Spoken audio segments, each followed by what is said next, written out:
Assalamualaikum warahmatullahi wabarakatuh. Waalaikumsalam warahmatullahi wabarakatuh. Sebelumnya terima kasih teman-teman. Udah hadir di hari ini. Sebenarnya teman-teman tuh tahu nggak sih dikumpulkannya kesini tuh mau apa? Ya.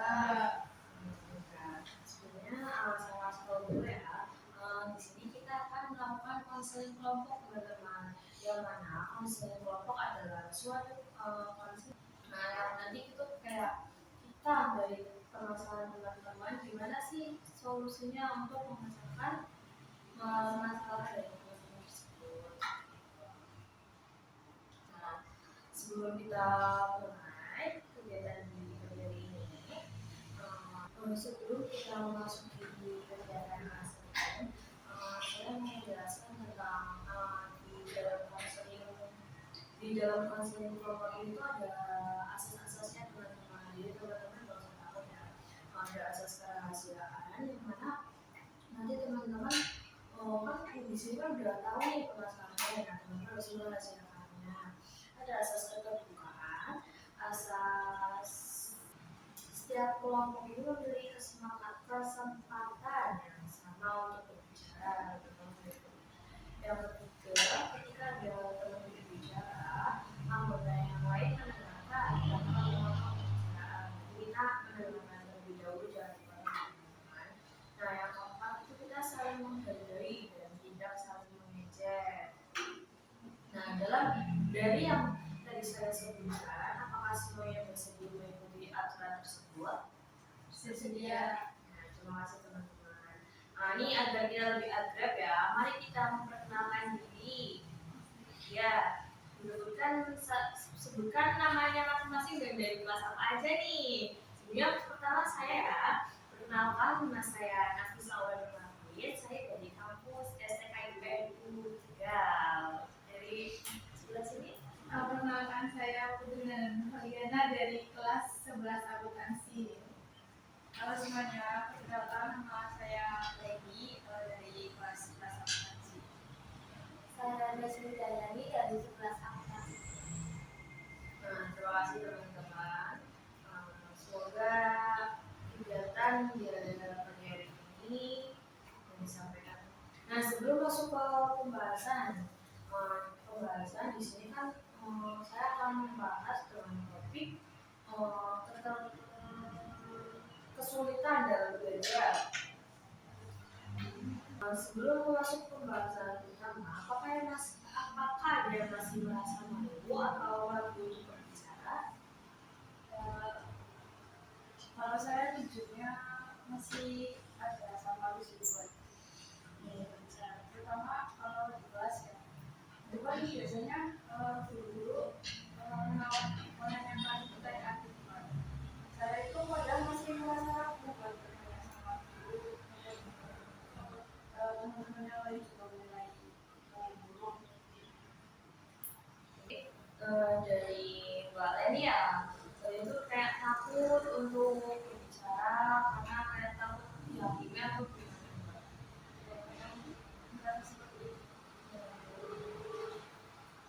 Ya, permasalahannya seperti itu juga tidak juga permasalahannya. Kalau saya kadang kayak kalau misal masih kurang fokus, kalau misal lagi belajar itu gampang banget tuh distract, nggak tahu kenapa nggak bisa fokus ke depan. Kalau misal kadang kan kelas juga rame kan, kelas rame terus kayak misal temannya lagi ngomong, saya tuh langsung malingnya tuh temennya gitu, langsung nggak bisa fokus di pas belum jelasin kayak gitu. Di gampang terdistract, mau ada apapun langsung dilihat dan bisa fokus dalam belajar. Kalau dari Indonesia permasalahannya Kalau saya itu sering terlambat menemukan tugas. Itu dikarenakan saya kebetulan ada pekerjaan lain. Jadi sering terlambat karena saya juga bekerja. berarti kayak belum bisa mengatur waktu ya, berarti kayak buat itu membagi waktu dalam. Nah, dari permasalahan teman-teman, kayak ada yang suka terlambat mengumpulkan tugas, ada yang takut untuk bertanya, dan ada yang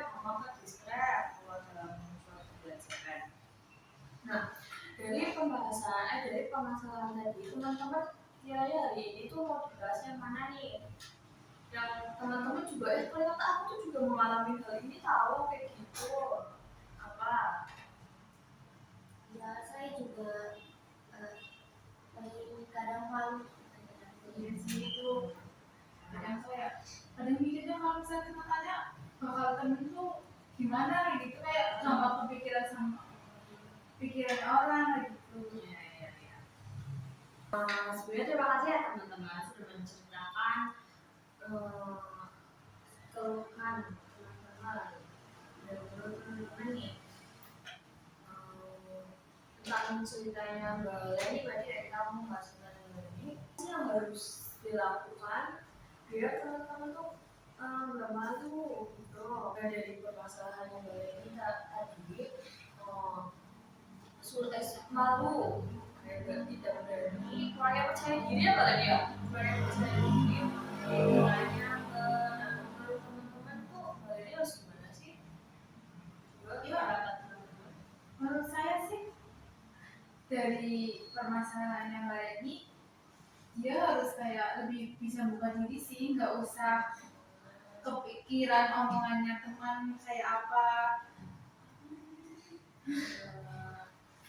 Ya intinya harus bisa percaya diri aja. Kalau kadang kalau misal mikirin omongan orang tuh malah bikin kita jadi tambah-tambah ya kepikiran terus malah bikin malu. Apalagi kan kita udah besar lah, udah SMA, kita harus bisa berani untuk aja. Jadi berusaha bisa berani. Iya, Kayak karena setiap setiap kita ngomong sebenarnya gak melulu kita salah, kan kita ngomong juga mencari kebenaran kan, kayak ngomong gitu. Jadi mungkin menurut Mbak Nanda, Mbak itu harus punya percaya diri dan jangan memikirkan kayak ada rasa takut kan, dan jangan memikirkan omongan takutnya kan mungkin karena aku takut nih karena omongan teman-teman. Nah itu mungkin cuma itu jangan didengarkan seperti itu. Nah menurut Mbak Nisha, Menurut saya, misal kamu merasa takut salah ngomong, gitu ya. Biasanya kan seperti itu menilai itu nggak apa-apa. Itu adalah awal untuk kita belajar ya berani untuk bertanya. bagaimana perasaan Mbak ini setelah mendengarkan tanggapan-tanggapan dari teman-teman? Sudah lebih baik.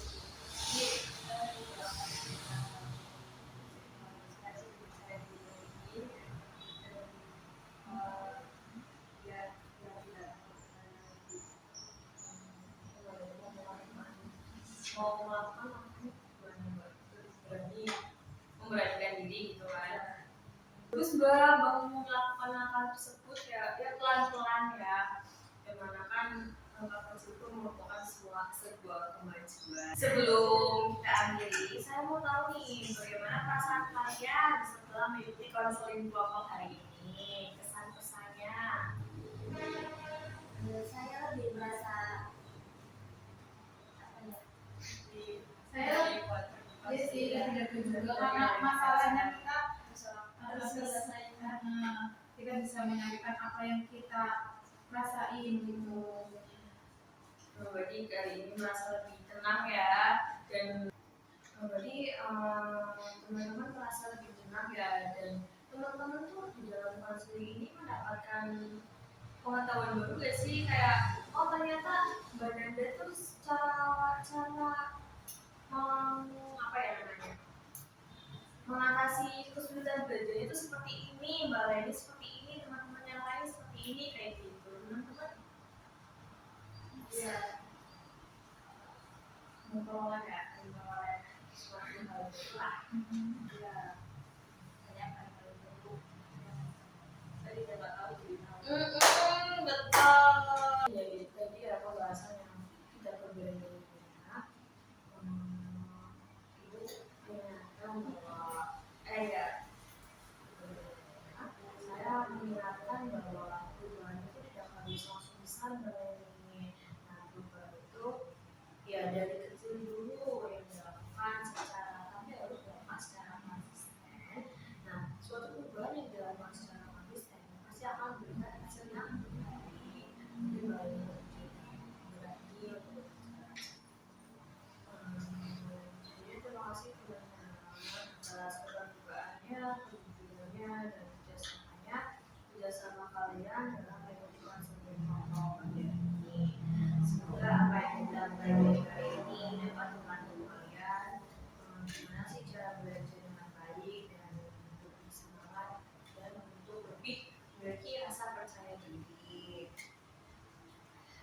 mungkin dari